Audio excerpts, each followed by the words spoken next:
Essa notícia é uma notícia muito triste, muito chocante, principalmente porque mostra o tamanho que foi o fracasso do chamado socialismo do século XXI, do Hugo Chávez, lá na Venezuela.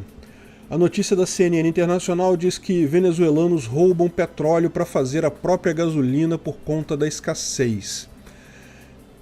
É preciso entender o contexto disso daí. A Venezuela é um dos países, se não o país, com a maior reserva de petróleo do mundo. As reservas de petróleo na Venezuela são enormes, são monstruosas de grande. E durante muito tempo foram exploradas e trouxeram muita riqueza ao país. O país sempre foi um país muito rico para o padrão da América Latina, para o padrão do mundo todo. Até começar realmente o populismo do Hugo Chávez de vamos distribuir essa riqueza, vamos acabar com a desigualdade, vamos tornar todo mundo mais igual. E quando ele entrou no poder, num primeiro momento, o que ele fez? Ele nacionalizou toda a indústria de petróleo, nacionalizou todos os campos, tudo que era de petróleo passou a ser de controle do governo, não só de petróleo, mais adiante ele fez de várias outras áreas da economia. E o triste dessa história do socialismo é que, num primeiro momento, isso é uma coisa boa. Existe muita riqueza ali no mecanismo de produção, no recurso para a produção de petróleo. No momento que você socializa aquilo, gera muito dinheiro para gente que até então não tinha tanto. O problema é que isso acaba afetando investimentos de longo prazo, porque se a pessoa não tem segurança sobre investir num país, ela não vai investir para o futuro. Então, enquanto a coisa está indo com a riqueza acumulada no passado, vai bem. Tanto que a Venezuela foi chamada... Muita gente elogiava o tal socialismo do século XXI, porque num primeiro momento realmente foi tudo muito bom na Venezuela, as coisas realmente melhoraram com o Hugo Chávez, a ponto de... ainda tiveram a vantagem de encontrar aquele boom das commodities no início dos anos 2000. Então, por muito tempo, a Venezuela parecia que deu certo, o socialismo finalmente deu certo. É triste isso, porque é o que eu falo, é o que Mises previu na União Soviética também. O cálculo econômico é fundamental na economia. Num primeiro momento, você consegue sobreviver fazendo uma simulação com os valores de preços anteriores. Então, enquanto você tem a lembrança dos preços, as coisas não mudaram muito na economia, as coisas continuam andando porque os preços ainda estão razoáveis. E, como eu disse também, os investimentos feitos no passado ainda estavam funcionando, as refinarias estavam funcionando, os campos de petróleo produzindo muito. Gasolina na Venezuela era baratíssima, era coisa de centavos. Eu lembro de amigos meus que moravam em Roraima e atravessavam a fronteira para abastecer e coisa e tal. Realmente vale muito a pena. Era uma viagem longa, tá 70 km. O cara ia, enchia um monte de galão e voltava com gasolina, mas valia muito a pena, porque a gasolina na Venezuela era centavos, muito barato mesmo, quase de graça. Por quê? Porque eles tinham muito petróleo, e tinham boas refinarias, tinham uma boa indústria do petróleo ali.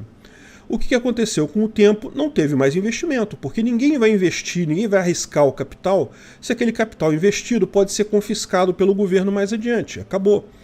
E as refinarias, quer você queira, quer não queira, elas vão ficando velhas, começa a faltar peça, começa a quebrar coisa, elas começam a não ser suficiente para processar a quantidade de petróleo que você precisa para atender a população.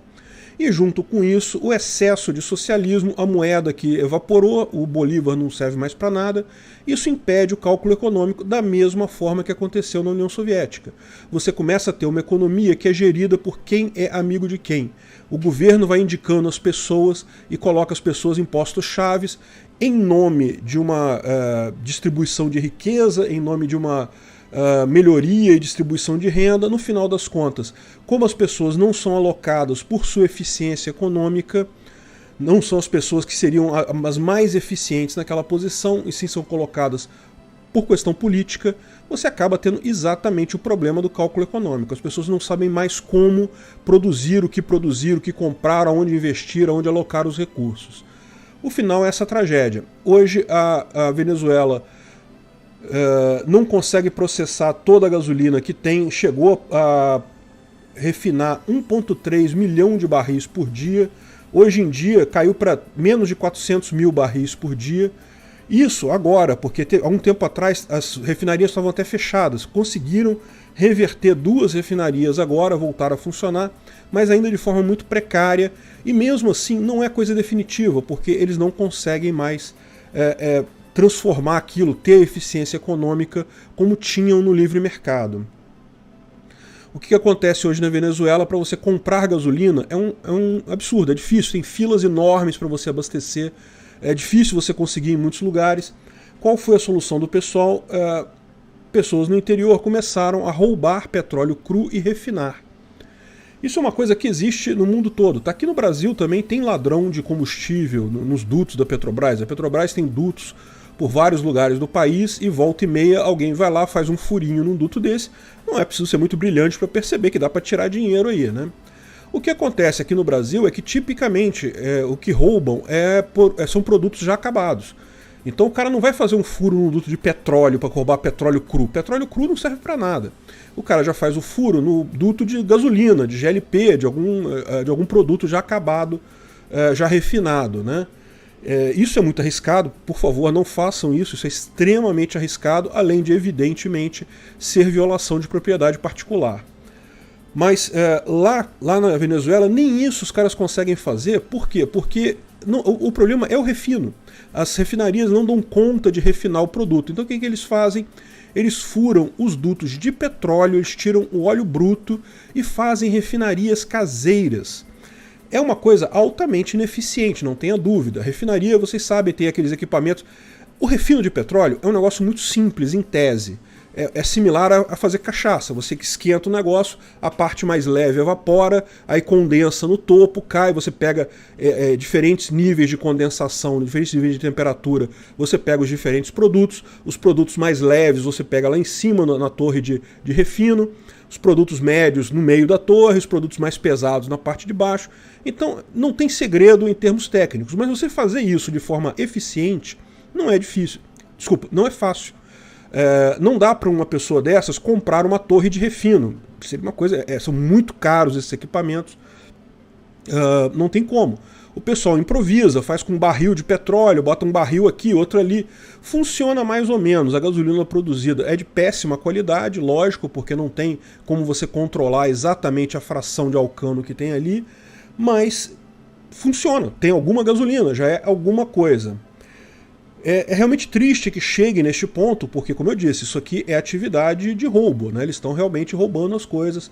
Agora, chega num ponto de você imaginar se não vale a pena realmente o pessoal fazer uma apropriação primária dos campos lá da Venezuela e recomeçar esse troço do zero. O Estado não vai deixar, né? Mas que valeria a pena do ponto de vista jusnatural, certamente.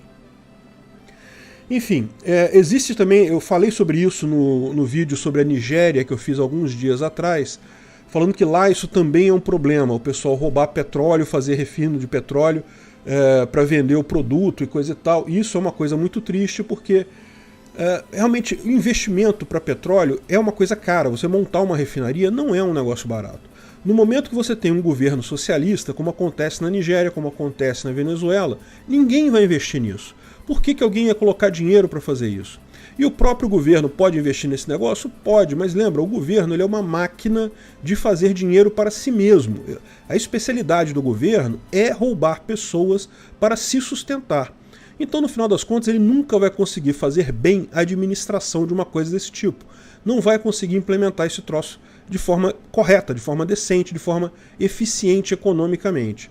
No final das contas, como todos os cargos ali são políticos, como o que importa de cada pessoa é quem indicou quem, começam as decisões a serem tomadas assim, não, vamos fazer não sei o que lá em tal lugar, porque ali é mais a minha área de apoio político, não sei o que lá.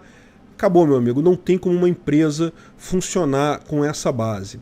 É muito triste a situação da Venezuela, não dá para entender como isso ainda não desabou. Eu acredito que realmente tem muita força política e militar por trás, segurando a Venezuela ali, e quando eu digo isso, eu digo China e Rússia, mas realmente é muito triste para o povo da Venezuela. Eu não tenho dúvida nenhuma que para a elite política do país funciona bem, cara, esse é o ponto.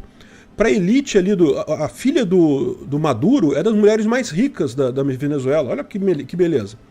Socialismo não funciona? Não, para quem é do governo socialista, quem está ali na elite política socialista, funciona bem pra caramba, meu amigo. O cara se dá bem toda a vida.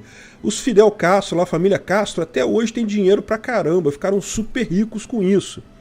Socialismo só não funciona para a sociedade como um todo, para aquele pessoal que foi enganado com o papo de igualdade, de não vamos fazer justiça social, e no final das contas compraram essa besteira. Então é isso daí, gente. A visão libertária desse troço, não preciso nem dizer, né? Ou seja, o socialismo é ruim em qualquer grau. Lá você tem um grau alto de socialismo. Olha a tragédia que é. Mas aqui no Brasil, a gente também tem um grau muito alto de socialismo. Não chegamos no nível de Maduro ainda, mas o nosso nível de socialismo aqui é muito alto, é impressionante como um país como o nosso, uma população como a nossa, uma sociedade como a nossa, porque país não interessa, o que interessa é a sociedade, são as pessoas. Uma sociedade que tem uma educação boa, tem uma capacidade boa, tem uma iniciativa fantástica, não consegue decolar em função de ser parasitada por esse Estado que não faz nada, só rouba para si mesmo. Acaba só servindo aos interesses de quem está dentro do Estado mesmo. Então é isso daí, gente.